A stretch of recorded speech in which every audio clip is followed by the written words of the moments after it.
বলেছিলাম চিন্তা করো হিন্দু মুসলমান অন্যান্যরা কি করবে, কয় আমি তো জ্ঞানবানের কথাও বলছি, প্রত্যেকটা সম্প্রদায়ের মধ্যে জ্ঞানবান আছে না, এইখানেও তো কেমন জানি লাগলো।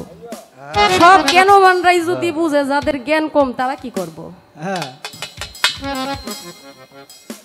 মানে যারা জ্ঞানবান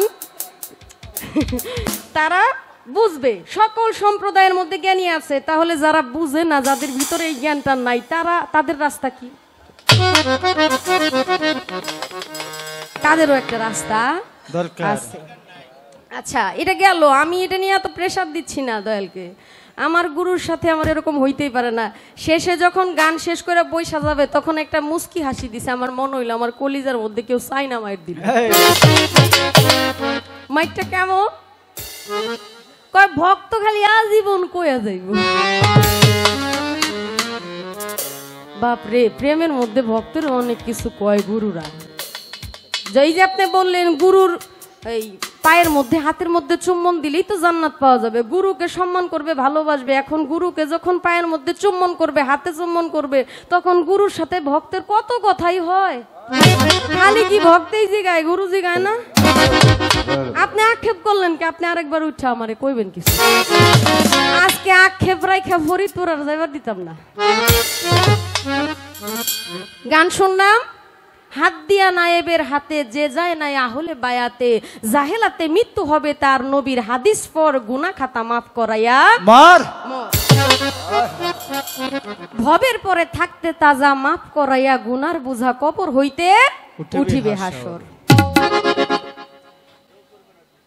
কেউ করবে না জিজ্ঞাসাবাদ, কামেল পীরের হইলে বায়াত, সালাম দিবে ফেরেশতায় আল্লাহর। আচ্ছা সব ঠিক আছে, এখন সারা জীবন তো অনেকেরই প্রশ্ন করি, আপনাদেরকে একটা কথা জিজ্ঞেস করি।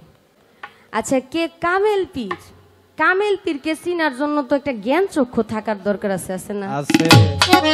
আমরা যারা সাধারণ পাবলিক, যারা আমাদের জ্ঞান চক্ষের ভিতরে, মানে আমাদের এই চর্ম চক্ষের মধ্যে যাদের ধুলাবালু দিয়ে একদম ঢাইকা রয়েছে, তারা কামেল পীর চিনবো কেমনে? এই যে হক্কানি পীরের কাছে বায়াত হইলে, কামেল পীরের কাছে বায়াত হইলে তারপরে এই ফেরেশতায় তার সালাম দিব, মানে আজরাইল তার জান কবজ করার সাহস পাইতো না। বিশাল সমস্যা হইব আজরাইলের নিজেরই। এখন আমি যে এই পীরটারে খুঁজবো, এই পীরটারে খুঁজবো কিভাবে? এই পীরকে খুঁজতে খুঁজতে আমার জিন্দিগি বরবাদ। আমি তো পীরই খুঁজে পাই না অনেক সময়। আমি আমার কথা বলতেছি না, অনেকেই অনেক জায়গায় দেখবেন এক দয়াল রে রাইখা ৫-৭ জায়গায় বায়াত হয়, তাদের মন মতো গুরু হয় না। এখন কামেল পীর চিনার উপায় কি? সেই পীরের কাছে বায়াত হইলে আজরাইল ফেরেশতা আমারে সালাম দিব, ওই পীরটা কেডা? ওই পীরের আপনি আমারে চিনাবেন, আমি যাতে একটা নির্ভয়ে নিশ্চিন্তায় বাড়ির যায় বসে থাকতে পারি। আজরাইল আইলে বলবো এই যে আপনি একটু দূরে থাকেন, কারণ আমার পীরু মুখ, মানে ভিতরে একটা সাহস থাকবে। এই যে লক্ষণগুলো তো অবশ্যই কামেল পীরের আছে, তাই না? অবশ্যই। আচ্ছা গান একটা গায়ে নে, আরো কিছু জিজ্ঞাসা করবো, এরপরে আক্ষেপ রাখবো না বাবা। ভক্তের কাছে আপনার কি চাওয়া পাওয়া? একটা কথা মনে হইছে বলবো। এক লোক 12 বছর ধরে খালি আল্লাহর জিকির করে, আল্লাহ আল্লাহ আল্লাহ আল্লাহ, এরকম জিকিরের মধ্যে থাকে। তার বিশ্বাস তার কোনো মুর্শিদ নাই, সে বায়াত নাই, কিন্তু তার বিশ্বাস মুর্শিদ একদিন বাড়িতে আইব।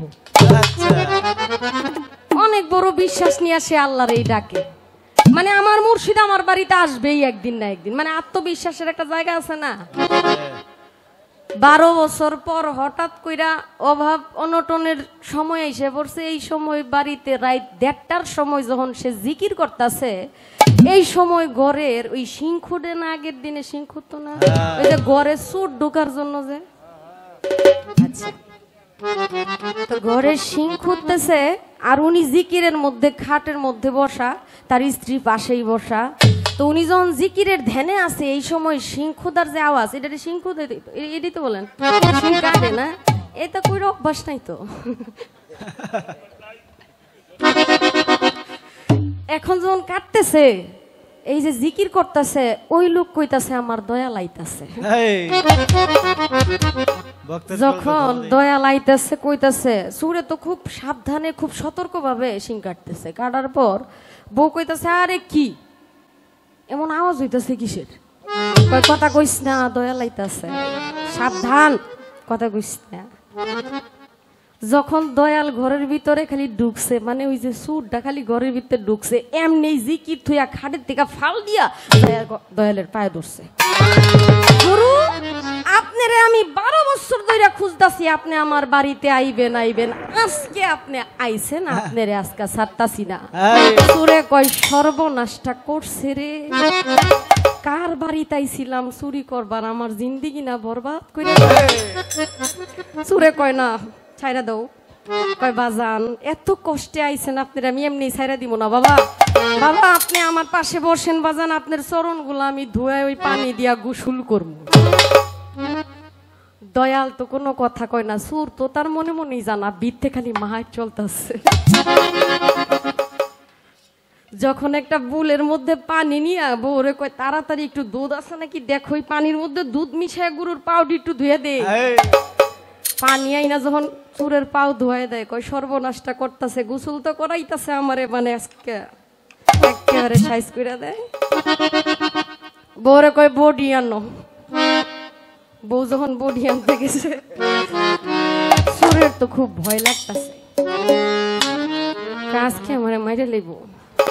কয় বাজান আপনি একটুও ভয় পায়েন না, বটি আনাইতেছে এই কারণে আপনার সামনে বইসে আমি ফল ফুট কাইটটা আপনার মুখে তুইটা খাওয়াই দিব। বউ কয় কি টানা ফানা যে শুরু করলা বুঝলাম না কিছু। এই কথা কইতেই তো খুব রাগ হইছে। হ্যাঁ আমি 12 বছর ধরে জিকির করি, আমার আল্লাহরে আমি স্মরণ করি, আর আমার বউ আমার গুরুরে দেখে এইরকম ভাষায় কথা বললো, বডিটা আসিল হাতে, একটা বাড়ি মেরা বউর কল্লা দিছে ফালায়। সুরে কয় সর্বনাশ, যে বেটা এক কথার উপরে বউ মাইরা লাইছে সে আর আমারে রাখতো না। যখন কইছে আমারে রাখতো না, তখন তো সুরের ভিতরে একটা ভয় সৃষ্টি হইছে।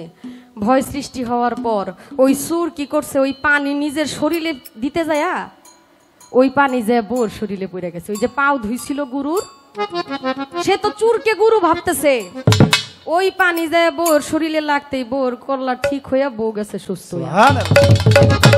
বউ সুস্থ হইয়া যাওয়ার পর সুরে কয় সর্বনাশ, আমি এত বড় কামেল পীর এতদিন আমি জানতাম না, আজকে জানলাম। ভক্তরে কইতাছে বাবা তুমি থাকো, আমি অনেক সময় তোমাকে দিছি, এখন আমার বাড়িতে যাইতে হবে। কয় বাড়িতে যাইতে হইব বাজান, আপনি আবার কবে আসবেন? কয় তুমি আমাকে যখন ডাকবা আমি তখনই তোমার কাছে আসব। বাড়িতে যাইয়া সুরে কইতাছে কই গো আসো আমার সামনে, সুরের গিন্নিরে ডাকতাছে।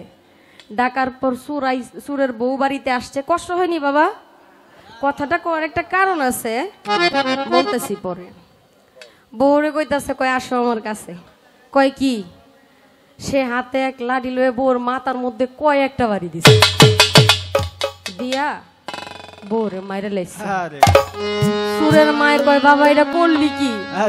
কয় তুমি তোমার পোলার কেরামতি সম্বন্ধে জানো না মা, তুমি একটা বল আনো, বলের মধ্যে একটু পানি আনো, আইন আমার পাউডি দো। পাউডি ধুইয়া পানি বউর শরীরে দিছে। বউ তো ভালো হয় না, পাও ধোয়া ঠিক মতো হয় নাই, আরেকবার দো। এভাবে কয়েকবার পাও ধোয়ার পরেও বউ তো ভালো হয় না। একজন দুইজন জানতে জানতে পুলিশ হয়েছে বাড়ি। পুলিশ যখন আসছে, তার কোমরে রশি লাগায়া হাতে হ্যান্ডকাপ লাগায়া নিয়ে টাইনে টাইনে যাইতাছে। এই রাস্তা দিয়েই নিয়ে যায় সামনে ভক্তের বাড়ি। দূর থেকে দেখা যায় আমার গুরু আসতেছে, তাও আবার কয়েকজন পুলিশ আমার গুরুর এমনি টাইনে টাইনে আনতেছে। কারণ কি? সামনে যায় দাঁড়ায়, কয় দাঁড়ান, আমার গুরুরে কোথায় নিয়ে যান? কয় তোরই তো দরকার, সুরের সার্গিত তো চুরি হবি, সারা জীবন করছে চুরি, মামলাও আছে থানার মধ্যে কয়েকটা, এর মধ্যে বউ মাইরা লাইছে। এখন তুমি বলতাছো আমার গুরু লইয়া কই যাও, তুমি তো তারই সার্গিত। তোরেও বানবো। কয় কি হয়েছে ঘটনা খুইলা বলেন। কয় উনি ওনার ওয়াইফকে মাইরা ফেলছে। কয় মাইরা ফেলছে? আচ্ছা ঠিক আছে, পরে আবার সে বলল আমি আগে একটা কাজ করি, এরপর আমার গুরুকে যেখানে ইচ্ছা সেখানে নিয়ে যাই।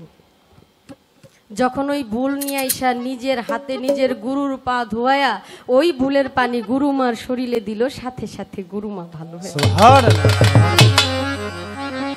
আসলে রে বাবা, বিশ্বাসে বস্তু মিলে তর্কে বহুদূর।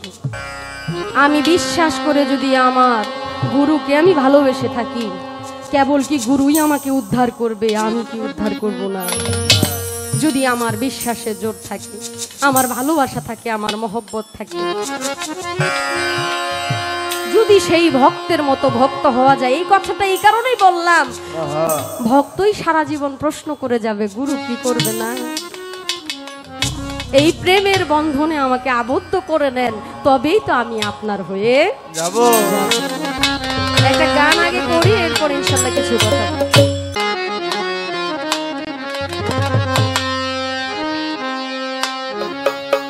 দিল কুরআনের হাফেজ যারা, তারাই জানে পদ্ধতি।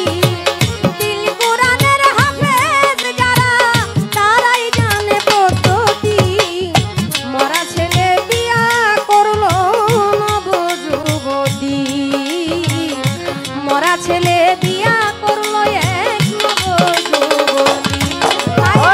দিল কুরআনের হাফেজ যারা, দিল কুরআনের হাফেজ যারা, সে জানে তার পদ্ধতি। মরা ছেলে বিয়া করছে নবযুবতী, মরা ছেলে বিয়া করলো এক নবযুবতী।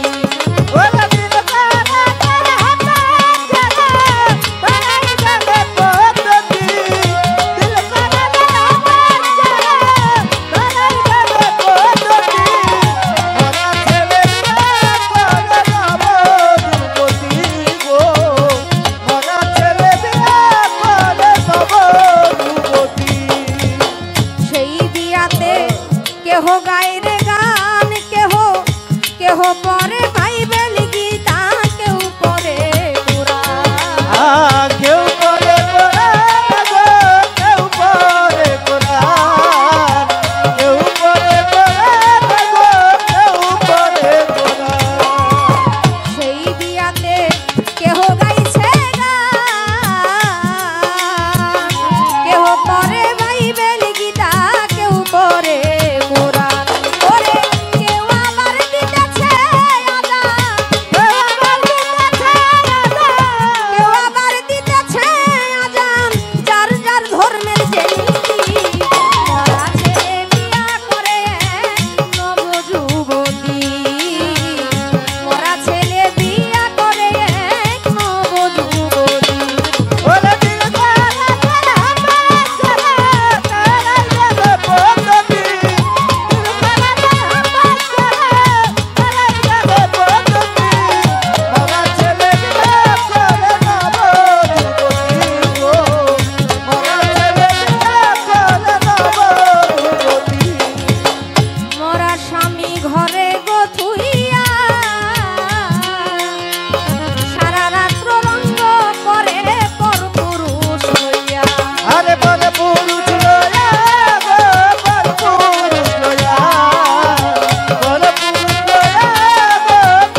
মাথাচূড়ার কুদ্দুস পীর সাহেব আমার এই ক্ষুদ্র কণ্ঠের গান শুনে 200 টাকা দিয়েছে, ওনার প্রতি সালাম রইল। আসসালামু আলাইকুম।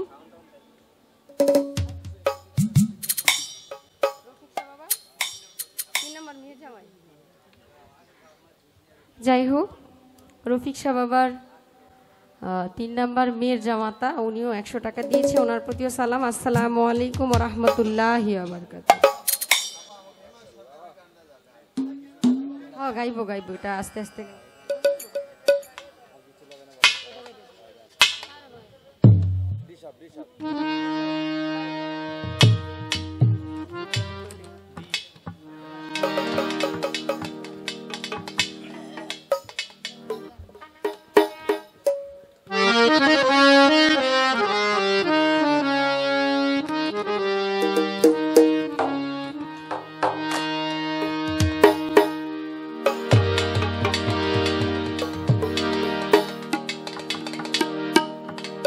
এই গানের মধ্যেও কিছু কথা আছে, আশা করি বাজান আমার এই গানের কথার মীমাংসা দিবে। মানুষটা অনেক বড়, তো এর জন্য কথা অনেক বড় করে বেশি করে জিগাইতে হয়, কারণ না জিজ্ঞেস করলে জানবো কোথায়। না কাঁদলে নিজের সন্তানকে মায়ও নাকি খাবার দেয় না, পেট ভরা থাকে তাই ভাবে যে ছেলে ঘুমাইতেছে খেলতে থাকুক, তার জন্য ঘন ঘন কান্না করলে খাবার টাবার একটু দেয় আর কি। তার জন্য একটু বেশি বেশি জিজ্ঞেস করতেছি, বাবা যেন আমাকে ক্ষমা করে, বেয়াদবি যেন না নেয়। বাবারে আপনারা ছাড়া তো আমাদের কেউ নাই, আমরা তো ছোটখাটো শিল্পী, কেবলমাত্র শিখতেছি, আপনাদের কাছ থেকে জেনে বুঝেই তো আমাদের শিখতে হবে। বই পড়ে যতটুকু জ্ঞানী না হওয়া যায়, গুরুজনদের মুখের বাণী শুনলে এর চাইতে বেশি জ্ঞান অর্জন করা যায়। কারণ আমাকে যখন সে বুঝায় বলবে, আমি যখন তার মুখের দিকে তাকাবো, ওই কথাটা আমার ব্রেনে অনেক তাড়াতাড়ি ক্যাচ করবে, যেটা আমি বই পড়লে পাবো না। ছোট বাচ্চাদের দেখবেন কার্টুন দেখাইলে, সিনেমা দেখাইলে নায়ক নায়িকার নাম সহ একদম সব বইলা দেয়, কিন্তু বই পড়তে বললে তাদের ওইটা যে ভালো করে বুঝতেছে না। তো তার জন্য একটু বেশি বেশি জিজ্ঞেস করতেছি। পবিত্র কোরআন থেকে অনেক কিছু বললেন, অনেক জ্ঞানীদের আলোচনা করলেন। আমার বাবার কাছে ছোট্ট করে একটু জানার বিষয় থাকবে, এটা আমার গানের বাহিরে আপনার কাছে জানার বিষয়, এটা আমার ধারা থেকেই জানার বিষয়। এই যে বায়াতের বিষয়গুলো বললেন, নবীর হাতে হাত রেখে বায়াত নিতে হবে, হ্যাঁ সুন্দর কথা। ওই নবীর আহল যারা, নায়েবে রাসূল যারা, তাদের কাছে বায়াত নিতে হবে। পবিত্র কোরআনের 2-3টা সূরার কথা আপনি বললেন, ইউসুফ নবীর কথা বললেন। আসলে ইউসুফ নবী এমন একজন নবী ছিলেন, তার আব্বা ইয়াকুব নবী যখন তাকে তার জামা মুবারকটা, পাঞ্জাবি মুবারকটা দিয়েছিলেন, ওটা অনেক বড় ছিলেন। নবুয়তের পাওয়ারে ইউসুফ নবীকে যখন পরালেন, তখন ওইটা আল্লাহ পাকের কুদরতে ইউসুফ নবীর শরীরের সাথে মিশে গেলেন, কারণ সে নবুয়ত প্রাপ্ত। তাই এই যে এক গুরুত্বপূর্ণ মাহিত্য আপনি প্রকাশ করলেন, আমার একটু জানা দরকার, বোঝা দরকার। পবিত্র কোরআনে বায়াতের বিষয়ে 5টা শর্ত আছে। পবিত্র কোরআনের মধ্যে কত নাম্বার আয়াত এবং কোন সূরার মধ্যে আল্লাহ পাক বায়াত সম্বন্ধে 5টা শর্ত দিয়েছে, যে এই বিষয়গুলো পড়লে বায়াতের মূল বিষয়বস্তু জানা যাবে। আমি ছোট্ট করে আপনার কাছে একটু আজিজি রাখছি, পবিত্র কোরআনের মধ্যে কোন সূরার মধ্যে এই 5টা শর্তের কথা বলা হয়েছে, বায়াত সম্বন্ধে বলা হয়েছে। আমরা যেন আরো স্পষ্টভাবে বুঝতে পারি যে আমাদের বায়াত নেওয়া আবশ্যক, বায়াত আমাদের নিতেই হবে, না নিলে আর কোনো উপায় নাই। এই সূরাটা আসলে বাবা কোনটা আমি একটু জানতে চাই, এই বিষয়টা আপনি আমাকে একটু বুঝায় বলবেন। বাবাজি হেমায়েত সরকারের একটি গান করছি, গানটা আমার খুবই পছন্দের একটি গান। এরপর এই গানটা আমাকে অর্ডার করেছে, আমি বাউল মিরাজ আলী সাহেবের একটি গান নিয়ে উঠেছিলাম, কিন্তু যেহেতু আমাকে অর্ডার করেছে, আমি এই গানটা গাওয়ার পর পরবর্তী স্টেজে ইনশাল্লাহ মিরাজ আলী সাহেবের এই গানটি গাই।